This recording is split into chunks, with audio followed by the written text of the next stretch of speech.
ನಿನ್ನೆ ಅಥಣಿಯಲ್ಲಿ ಇದ್ದಾಗ DCC ಬ್ಯಾಂಕಿನ ಎಂಪ್ಲಾಯೀಸ್ ಅಧ್ಯಕ್ಷರಂತ ಕುರೇನ್ ಅವರು ಮೇಲೆ ಮಾರಣಾಂತಿಕ ಹಲ್ಲೆ ಸ್ಥಳೀಯ ಶಾಸಕ ಅಂತ ಲಕ್ಷ್ಮಣ್ ಸವದಿ ಅವರು ಇರ್ಬೋದು, ಅವರ ಪುತ್ರ ಅಂತ ಚಿದಾನ್ ಸವದಿ ಅವರು ಮಾರಣಾಂತಿಕ ಹಲ್ಲೆಯನ್ನು ಮಾಡಿದ್ರು ಅನ್ನುವಂಥದ್ದನ್ನು ಅವರೇ ಸ್ವತಃ ಮಾತಾಡಿದ್ದನ್ನು ಕೇಳಿದ್ದೀನಿ. ಆಮೇಲೆ ಸುಮಾರು 12 ಗಂಟೆಗೆ ನಾನು ಕೂಡ ಅಥಣಿ ಸಿವಿಲ್ ಹಾಸ್ಪಿಟಲಲ್ಲಿ ಅಡ್ಮಿಟ್ ಇದ್ದರು, ಹೋಗಿ ಭೇಟಿಯಾದೆ. ನೋಡಿದಾಗ ನಾನು ಭಾಳ ಸ್ಪಷ್ಟಪಡಿಸ್ತೀನಿ, ರಾಜಕಾರಣ ಇವತ್ತು ಇರ್ತದೆ ಹೋಗ್ತದೆ, ಆದರೆ ಇಂಥ ಒಂದು ವೈಯಕ್ತಿಕವಾಗಿ ಒಬ್ಬ ಶಾಸಕರಾಗಿ ಜವಾಬ್ದಾರಿಯಲ್ಲಿದ್ದಂಥವರು, ಅವರ ಪುತ್ರರು ಮನೆಗೆ ಬಂದವರನ್ನು ಪಡೆಯೋದು, ಇದನ್ನು ನಾನು ಭಾಳ ತೀವ್ರವಾಗಿ ಖಂಡನೆಯನ್ನು ಮಾಡ್ತೀನಿ.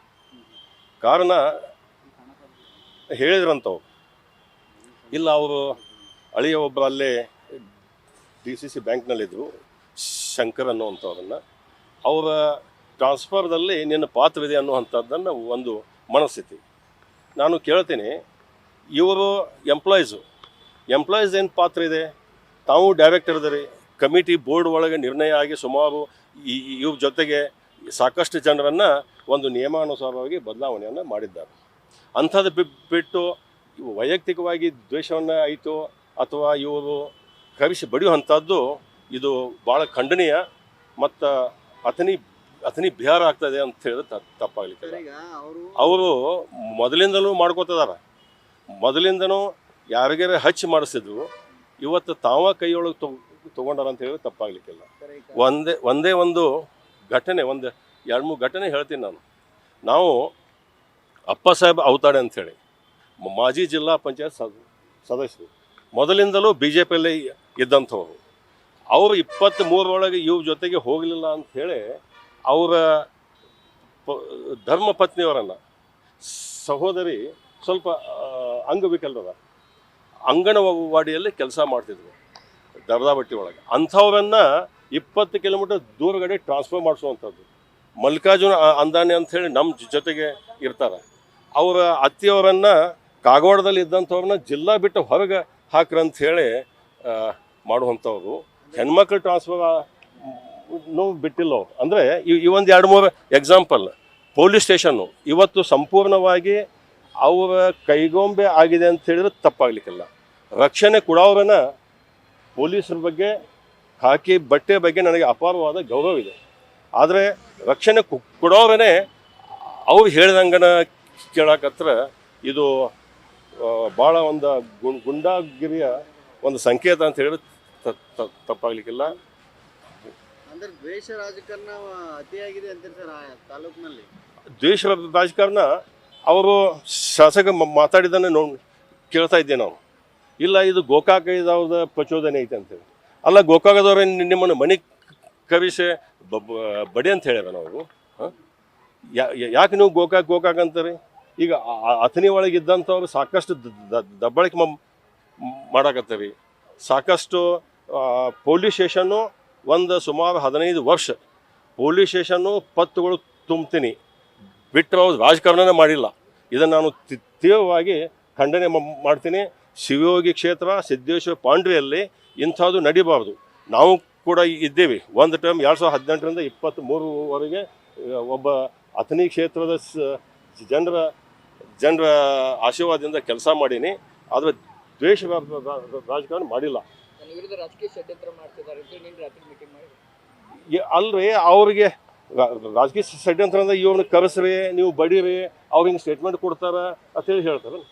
ಅವ್ರಿಗೆ ಎಂಥವ್ರದಪ್ಪ ಅಂದ್ರೆ, ನಾವಿಲ್ಲಿ 19 ಬಿಟ್ಟು ಬಂದ ಮೇಲೆ ನಮ್ಮಿಂದ MLC ಆಗಿ ರಾಜ್ಯದ ಉಪಮುಖ್ಯಮಂತ್ರಿಗಳಾದ್ರೆ ಅಂಥದ್ರೊಳಗೆ ಕುಮಟಳ್ಳಿ ಸುಳಿಮಗ ಓಡಿ ಹೋಗ್ಯಾನ ಅಂತೇಳಿ ಮಾತಾಡೋಂಥವ್ರು. ಆಮೇಲೆ ಅದಷ್ಟು ದಣಿಗೆ ಎದ್ದ ಮೇಲೆ ಈ ಕುಮಟಳ್ಳಿ ಅಲ್ಲ ಮತ್ತೊಬ್ಬ ಕುಮಟಳ್ಳಿ ನಮ್ಮ ಆತ್ಮೀಯ ಅದಾನಂದ್ರೆ ಅವನ ಹೆಸರು ಕೇಳಿ ಹೇಳಿಲ್ಲ. ನಾವೊಬ್ಬ ಕುಮಟಳ್ಳಿ ಸಮಾಧಾನ ಇದೀನಿ, ಮತ್ತೊಬ್ಬ ಕುಮಟಳ್ಳಿ ತಿರ್ಸಟ್ಟಿದ್ದಂದ್ರೆ ಅದಿರಲಿ, ಅದು ರಾಜಕಾರಣ ಬೇಡ. ನಾನು ಮತ್ತೊಂದು ಮಾಡಿದ ಘಟನೆ, ಅವರು ಏನು ತಪ್ಪಾದ್ರೂ ಅದನ್ನು ಡಿಫೆಂಡ್ ಮಾಡೋದು ಅದಕ್ಕಿಂತನೂ ಘೋರ ಅಪವಾದ. ಏನೋ ಮಾಡಿದ್ರು ಅದನ್ನು ಇಲ್ಲ ಏನೋ ಘಟನೆ ಆಗಿದೆ ಅಂಥೇಳಿ ಮತ್ತೆ ಅವರಿಗೆ ಕರ್ಕೊಂಡು ಟ್ರೀಟ್ಮೆಂಟ್ ಕೊಡಿಸಿ ಯಾವುದಾದ್ರು ಒಂದು ಮಾಡಬೇಕಾಗಿತ್ತು. ಕೇಸ್ ಆಗಿಲ್ಲ. ನನಗೆ ನಿನ್ನೆ ಗಮನಕ್ಕೆ ಬಂದಿದೆ, ಪೊಲೀಸ್ ಡಿಪಾರ್ಟ್ಮೆಂಟ್ದವ್ರು ಅವ್ರ ಮೇಲೆ ಕೇಸ್ ಮಾಡೋಕ್ಕಿಂತನೂ ಅವ್ರು ಕೊಟ್ಟದನ್ನು ಒಬ್ಬನ ಯಾವುದೋ ಒಂದು ಕೃತಕವಾಗಿ ಸೃಷ್ಟಿ ಮಾಡಿ 7 ಪೈಸೆ ಮಾಡ್ಬೇಕಂತೇಳಿ ಇವ್ರ ಮೇಲೂ ದಬ್ಬಾಳಿಕೆ ಹಾಕಕತ್ತಾರ ಅನ್ನೋಂಥದ್ದನ್ನು ಕೂಡ ಮಾಧ್ಯಮದ ಮುಖಾಂತರ ಕೇಳಿದೆ ನಾನು. ಇದು ಖಂಡನೀಯ. ಅಥಣಿ ಕ್ಷೇತ್ರದಲ್ಲಿ ಸುಮಾರು ಇತಿಹಾಸದಲ್ಲಿ ಹಿಂಗೆ ಎಂದೂ ಆಗಿದ್ದಿಲ್ಲ, ಆಗಬಾರ್ದು. ಮತ್ತು ರಾಜಕೀಯ ಇದೇ ಇತ್ತಪ್ಪ ಅಂದರೆ ಆ ಶಿವಯೋಗಿ ಸಿದ್ದೇಶ್ವರನ ನೋಡ್ಕೋಬೇಕು ಅಂತೇಳಿ ನಾನು ಭಗವಂತನಲ್ಲಿ ಪ್ರಾರ್ಥನೆ ಮಾಡ್ತೀನಿ. ಮಾಡ್ಕೊಳ್ಳೋದಿಲ್ಲ ನಾವು, ಅಲ್ಲ ನೀವು ಕೊಡ್ತಾ ಇಲ್ಲ ಅನ್ನುವಂಥದ್ದು ಎಸ್ಪಿ ಸರ್ ಕೊಟ್ಟಿದ್ದಾರೆ ನಾವು ಅಲ್ಲಿ ಅವರು ಅತಿಥಿ ಒಳಗೂ ಕೇಳಿದ್ವಿ, ಕೊಡ್ಲಿಲ್ಲ ಅವರು. ಮತ್ತೆ ಇಲ್ಲ ನನಗೆ ಏನಂದ್ರು, ಅವ್ರು ಕೊಟ್ಟಾರೋ ಬಿಟ್ಟು ಕೂಡ ಅಲ್ಲಲ್ಲ, ಕೊಟ್ಟಿಲ್ಲ ಅಂತ ಒಂದು ನಿಮಿಷ, ಅದು ವೈಯಕ್ತಿಕವಾಗಿ ಅವ್ರು ಕೊಟ್ಟಾರೋ ಇದು ಮಾಡ್ಯಾರ ನನಗೆ ಗೊತ್ತಿಲ್ಲ. ಇದರಲ್ಲಿ ನಾನು ವೈಯಕ್ತಿಕವಾಗಿ ರಾಜಕೀಯ ಅಲ್ಲ, ಈ ಘಟನೆಯನ್ನು ಖಂಡಿಸ್ತೀನಿ. ಈ ಎಷ್ಟೋ ಕಡೆ ಎಲ್ಲರೇ ಬಡದಾಡಿದ್ದು ನೋಡಿದ ಮೇಲೆ ಇಷ್ಟೆಲ್ಲ ಸಾವಿರಾರು ಜನರು ಯೂನಿಯನ್ದವರು ಸ್ಟೇಷನ್ ಮುತ್ತಿಗೆ ಹಾಕಿದ್ದಾರೆ. ಇಷ್ಟೆಲ್ಲ ಹಾಕಿದ ಮೇಲೂ ನೀವು ಇನ್ನೂ ಕೇಸ್ ಕೊಟ್ಟಿಲ್ಲ ಅಂತಂದರೆ ಇದಕ್ಕೆ ಉತ್ತರ ಇಲ್ಲ ಅಂತ ಅನಿಸ್ತದೆ. ಹಾಕೋಬೇಕಾಗಿತ್ತು, ಸಾಕಷ್ಟು ಅದಾವ. ಅಥವಾ ಆ ಡಿಪಾರ್ಟ್ಮೆಂಟ್ದವ್ರು ಯಾರು ಒತ್ತಡಕ್ಕೆ ಒಳಗಾಗತ್ತಾರೋ, ನಾನು ಭಾಳ ಮನವಿ ಮಾಡ್ಕೋತೀನಿ ಕರ್ನಾಟಕ ಸರ್ಕಾರದವ್ರಿಗೆ, ಯಾವ ದಬ್ಬಾಳಿಕೆ ಮಾಡ್ಯಾರ, ಯಾವ ಅವ್ರನ್ನ ಕರೆಸಿ ಬಡದಾರ, ಅವ್ರ ಮೇಲೆ ಸೂಕ್ತ ಕಾನೂನು ಕ್ರಮವನ್ನು ಕೈಗೊಳ್ಳಬೇಕು ಅಂತೇಳಿ ನಾನು ಮಾಧ್ಯಮದ ಮುಖಾಂತರ ಸರ್ಕಾರಕ್ಕೆ ವಿನಂತಿಯನ್ನು ಮಾಡ್ಕೊಳ್ತೇನೆ. ಸರ್, ಈಗ ಜನಪ್ರತಿನಿಧಿಗಳು ಅವ್ರ ಬಗ್ಗೆ ನಿನ್ನೆ ಒಂದು 2-3 ಸಾವಿರ ಜನರು ಕೂಡಿ ಪ್ರತಿಭಟನೆ ಮಾಡಿದ್ದಾರೆ. ಸಾಕಷ್ಟು ಎಲ್ಲರಿಗೂ ಇದು ಘಟನೆ ಆಗಬಾರ್ದು ಅನ್ನುವಂಥದ್ದು ಎಲ್ಲರಿಗೆ ಮನಸ್ಸಿಗೆ ನೋವಾಗಿದೆ.